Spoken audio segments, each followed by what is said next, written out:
Hi, I'm Sarah. Today I'm going to read you the story of Lucy, which is titled like this. I overheard my family planning my sister's wedding at my $1.5 million beach house, without asking me. Mom smirked. This is family property, she owes us. I smiled and kept quiet. When 200 guests came to my house, the police were there. Well, let's go. My name is Lucy, and I'm 35 years old. I work as a financial analyst at an investment company in San Diego. The job pays well, and I'm good at what I do. Numbers make sense to me in a way people never really have. 3 years ago, I divorced my husband Brian. It wasn't an easy decision, but it felt like the right one at the time. After the divorce was finalized, I got a settlement. Instead of putting it in stocks or bonds, I did something I'd always dreamed of doing. I bought a beach house. It cost $1.5 million. A lot of money, sure, but it was worth every penny. The house sits right on the ocean in San Diego. I can hear the waves from my bedroom window. On clear days, I watch the sunset from my deck. It's my refuge, my safe place, the one thing in my life that's completely mine. I have parents. My mother's name is Deborah, and my father is Thomas. They live about 40 minutes away in a nice neighborhood. I also have a younger sister, Madison. She's 28, 7 years younger than me. We've always had an okay relationship, nothing particularly close, but nothing terrible either. One Tuesday afternoon, I left work early. I'd forgotten some important documents at home that I needed for a client meeting the next morning. I usually don't come home in the middle of the day, but I had no choice. When I pulled into my driveway, I noticed my mother's car parked on the street. She had a spare key to my house for emergencies. I figured she'd stopped by to drop something off or pick up something she'd left during her last visit. I walked up to the front door and was about to unlock it when I heard voices inside. My mother and Madison were talking in the living room. The windows were open because of the nice weather, and their voices carried clearly. I stopped with my key in the lock. "This house is perfect for the wedding," my mother said, "absolutely perfect. The ocean view, the deck, the size of the living room. It's exactly what we need." "Are you sure Lucy will be okay with this?" Madison asked. Her voice sounded uncertain. "Of course she will, this is family property. Lucy owes us after everything we've done for her. Besides, she has all the space and never uses it properly. It's wasteful." "I guess you're right. We can have the ceremony on the deck, the reception in the living room and out on the lawn. We'll need to rent chairs and tables. I'm thinking 200 guests. 200 guests. In my house. For Madison's wedding that I didn't even know was happening." "What about decorations?" Madison asked. "White flowers everywhere, roses, lilies, orchids. We'll string lights along the deck railing.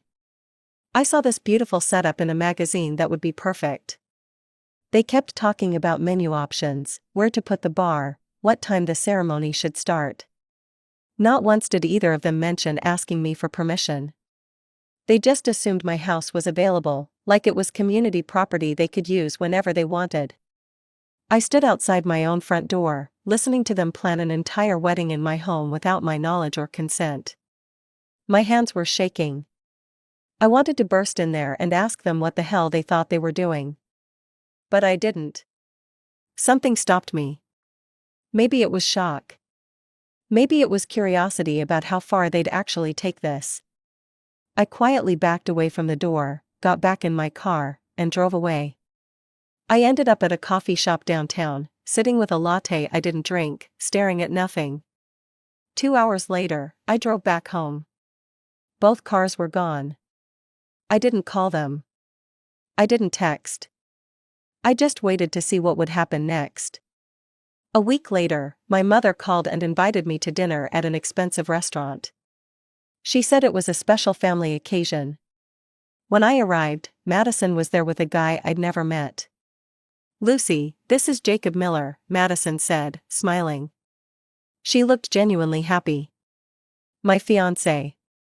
He was good-looking, well-dressed, probably in his early 30s. We ordered food and made small talk. Jacob seemed nice enough. He talked about his job, asked about mine, laughed at my dad's jokes. Madison kept touching his arm and looking at him with this adoring expression. After dinner, I excused myself to use the restroom. On my way back, I passed by the entrance area where my mother was standing with her phone pressed to her ear. "Yes, Veronica, it's all coming together beautifully," she was saying. "Madison's wedding will restore the family's reputation after Lucy's shameful divorce. Finally, we'll have something to be proud of again." I stood there, hidden behind a decorative plant, and listened to her trash talk me to her friend. "The venue is perfect, right on the beach. Very elegant. Very expensive looking. People will be impressed." I waited until she hung up, then walked back to the table like nothing had happened. Another week passed. My mother invited me to dinner at her house. She said some of her friends from the club would be there, and she wanted me to meet them. There were 3 women I didn't know sitting in the living room when I arrived. They all looked like they spent a lot of time at expensive salons and wore jewelry that cost more than my car. During dinner, my mother stood up and tapped her glass with a spoon. "I have an announcement," she said, smiling at everyone. "Lucy has generously agreed to provide her beautiful beach house for Madison's wedding. Isn't that wonderful?" All 3 women turned to look at me, smiling and nodding approvingly. I was trapped. If I said no right there, in front of her friends, I'd look like a terrible sister. I'd look selfish and mean. They'd all think I was refusing to help my own family. My mother knew exactly what she was doing. I sat there with everyone staring at me, waiting for my response. My throat felt tight. Of course, I heard myself say. I even managed to smile, happy to help. The women clapped, Madison hugged me, my mother looked triumphant. Over the next few weeks, my mother and Madison came to my house constantly. They'd show up with fabric samples, floor plans, and Pinterest boards full of wedding ideas. They walked through my house like they owned it. They moved furniture around to see how the space would work. They talked about what I'd need to move out temporarily to make room for their decorations. Not once did they ask what I thought. Not once did they thank me for letting them use the space. My mother would say things like, "This will be so much better than having it at a hotel. Hotels are so impersonal." I smiled and nodded and said nothing. But I was paying attention. I was documenting everything. I went online and bought small recording devices. The kind that activate when they detect sound. I installed one in the living room, hidden behind a picture frame. Another in the kitchen, tucked inside a cabinet. A third one in the dining room. Then I just waited for them to come back. They did, 2 days later. I was at work when they let themselves in with my mother's key. That evening, I downloaded the recordings. My mother's voice came through clearly, "Lucy owes us for being born. Children should always obey their mother and not object. That's how families work." Madison said something I couldn't hear. "Lucy has always been stupid and good for nothing," my mother continued. "At least her house will finally be useful for something. This wedding is exactly what this family needs." I listened to the entire recording 3 times. Each time, I felt colder inside. But I also felt something else. Clarity. I knew exactly what I needed to do. The next day, I took a long lunch break and met with a lawyer. Her name was Jennifer Harris, and she specialized in property law. I'd found her through a colleague who'd used her services before. "I need to make sure no one can claim any rights to my house," I told her. "And I need a plan." I explained the whole situation. The wedding, the manipulation, the recordings. Jennifer listened carefully, taking notes. When I finished, she leaned back in her chair. "First, let's verify the ownership documents. I'll pull the records from the county register to make absolutely certain you're the sole owner." Over the next week, Jennifer helped me develop a strategy.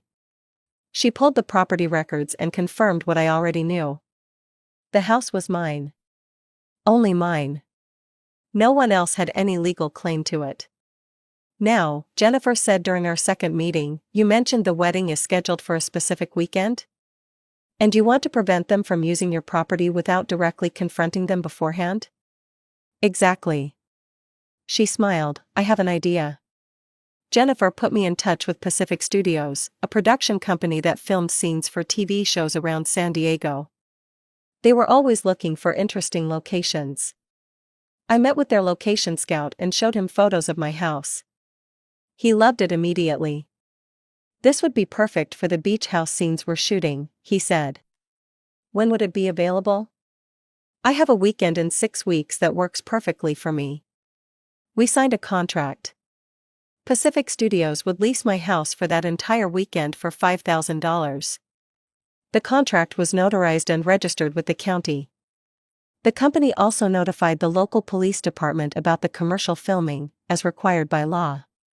My house would be occupied by a film crew on the exact day my sister's wedding was supposed to happen there.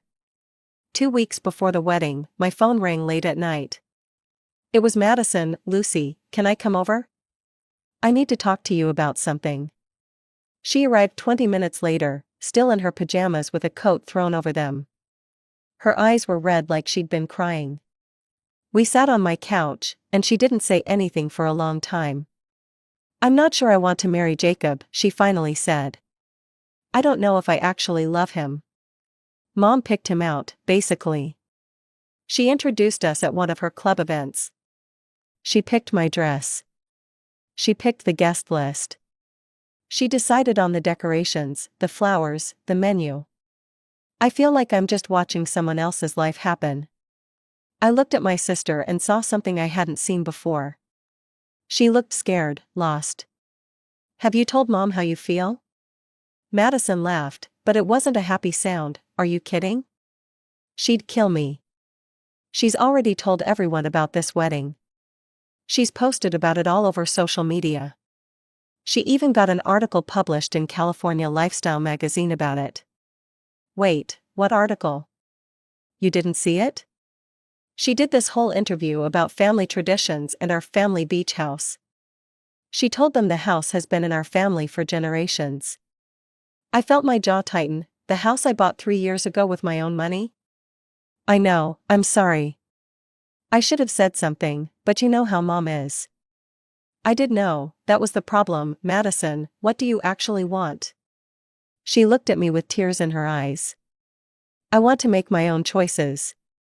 I want to feel like my life belongs to me. I put my arm around her shoulders, and she started crying for real. We sat there for a while, not talking, just sitting together. For the first time, I realized my sister and I were both victims of the same person. My mother had manipulated both of us, just in different ways. But I also knew that in 2 weeks, everything was going to explode. The film crew would show up. The wedding would be cancelled. My mother's perfect plan would fall apart. And I couldn't wait to see her face when it happened. I didn't tell Madison about the lease. Part of me felt guilty about that. But I also knew she'd tell our mother, either on purpose or by accident. And I needed the element of surprise. So I hugged my sister, made her tea, and let her cry on my couch. The wedding day arrived. I woke up early and drove to an expensive restaurant that had a perfect view of my house from across the street. I ordered breakfast and sat on the veranda with my coffee, watching. At 6 in the morning, the Pacific Studios truck started arriving. The film crew unloaded equipment, set up lighting rigs, and began installing temporary fencing around the property. They put up warning signs everywhere: commercial filming in progress, no unauthorized access. I sipped my coffee and waited. Around 9 o'clock, the first wedding vehicles started showing up. A catering truck, a van full of flowers, rental company workers with chairs and tables. They all stopped at the fence, confused. Security guards in bright yellow vests turned them away, showing them the lease agreement and permits. Then my mother's car appeared. She got out and marched straight up to the guards, with Madison right behind her in her wedding dress. It had cost $8,000, according to the price tag I'd seen on the receipt Madison left at my house. I couldn't hear what my mother was saying, but I could see her gesturing wildly, pointing at the house, at Madison, at the growing crowd of confused wedding guests. The guards didn't move. One of them pulled out paperwork and showed it to my mother. That's when she started screaming. I could hear her from across the street. 2 police cars pulled up. The officers got out and talked to the guards, examined the lease agreement, and then spoke to my mother. One officer was shaking his head while my mother pointed at him and yelled. More guests were arriving now. 200 people in fancy clothes, standing on the side of the road, holding gifts and looking at their phones. Some of them were filming the whole scene. Madison stood off to the side in her expensive wedding dress, crying. Jacob stood near her for a minute, checked his phone, then got in his car and drove away. He didn't say goodbye to his bride. He just left. My phone started buzzing. Calls from my mother, calls from my father. Text messages flooding in. I ignored all of it and ordered another coffee. The police eventually cleared everyone out. The wedding guests dispersed. The catering truck left. Madison got into my mother's car, still in her wedding dress, and they drove away. The film crew kept working like nothing had happened. I finished my breakfast, paid my bill, and drove home through the back way. I spent the rest of the day at a friend's apartment, my phone turned off. When I finally turned it back on that evening, I had 47 missed calls and over 60 text messages. Most of them were from my mother. The messages started angry. How could you do this to your own sister? You've ruined everything. This is unforgivable. Then they turned manipulative. We spent tens of thousands of dollars on this wedding. You need to reimburse us immediately. I typed out one response. I'm not giving you a single cent. You planned a wedding at my house without asking my permission. That's on you. Then I blocked her number. 2 weeks passed. I avoided social media, focused on work, and tried to pretend everything was normal. Then my father called from a number I didn't recognize. Lucy, your mother is sick. She has breast cancer. She's starting treatment next week. She didn't want to worry anyone, but she can't hide it anymore. She's posted about it on Facebook. People are helping with medical expenses. After I hung up, I went straight to Facebook. My mother had posted a long statement about her cancer diagnosis. There was a link to a GoFundMe page. In one day, she'd already raised $12,000. I scrolled through my mother's recent photos. Her at Madison's dress fitting. Her at a charity luncheon. Her at a garden party. Her at a country club event. All of these photos were from the past few months. She looked healthy in every single one, energetic, happy. Not like someone battling cancer. I created a folder on my laptop and started saving evidence. Every photo, every post, every event she'd attended while supposedly dealing with a cancer diagnosis she hadn't mentioned until it became convenient. She was lying, I knew it, and I could prove it. A week later, Madison called me. Her voice sounded strange, flat. Jacob's gone, she said, his phone is disconnected. His apartment is empty. He just disappeared. Something about that didn't feel right. I spent the next few hours searching social media. I found Jacob's Facebook page. It was set to private, but his profile picture had changed. I clicked on the name tagged in the photo. Amanda Wu. Successful entrepreneur. Beautiful. Confident. I clicked on Amanda's profile, it was public. Her most recent post, from 3 days ago, was a photo of her left hand with a diamond ring on it. The caption said, "He finally asked. Can't wait to marry my best friend." Tagged in the photo was Jacob Miller. I took screenshots of everything and sent them to Madison. She called me an hour later. I was a backup plan, she said quietly. He was with her the whole time he was engaged to me.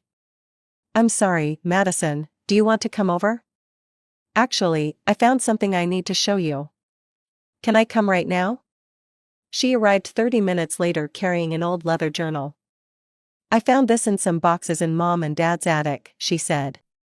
It's Mom's diary, you need to read it. I opened the journal and started reading. The entries went back years. One entry said, Madison is so easy to control. She's perfect material for manipulation. She'll take care of me when I'm old. Another, Lucy is too smart and independent. I need to break her down. Make her feel guilty for everything. Keep her manageable. I kept reading, my hands shaking. I convinced Lucy to turn down that graduate school scholarship. If she'd gone, she would have become too independent. Better to keep her close and under control. There was more.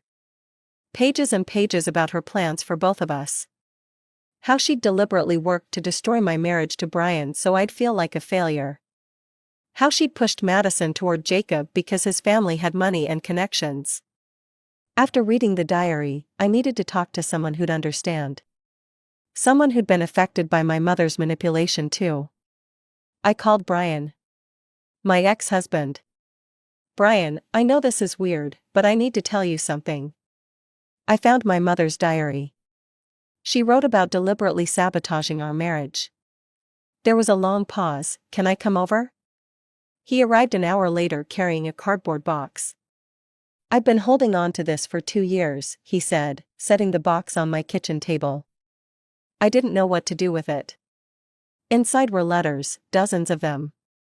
All from my mother, all addressed to Brian. I picked one up and started reading. Brian, I'm worried about Lucy's mental stability. She's been acting erratic lately. I think she needs professional help, but she refuses to listen to me. As her husband, you need to take control of the situation. Another letter, Lucy has always had problems with impulse control and emotional regulation. I'm concerned she's not capable of being a good wife. You deserve better. She sent these while we were married? I asked. At least twice a month for the last year. She also called me constantly. She'd tell me you were talking about leaving me, that you'd said terrible things about me, that you were probably cheating. I remembered those fights. The accusations, the mistrust. How everything had fallen apart so quickly. She told me you were cheating on me, I said quietly. She'd say things like Brian isn't your match and he's a bad person. She made me paranoid. We sat there for a while, both of us processing what we'd learned. What are you going to do? Brian asked. Madison and I are confronting her, tomorrow, at my parents' house. Do you want to come? The next day, Madison and I drove to our parents' house. Brian followed in his own car. My mother answered the door, looking surprised. Lucy, Madison, I wasn't expecting you both.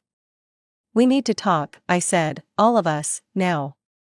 We walked into the living room. My father was sitting on the couch, reading the newspaper.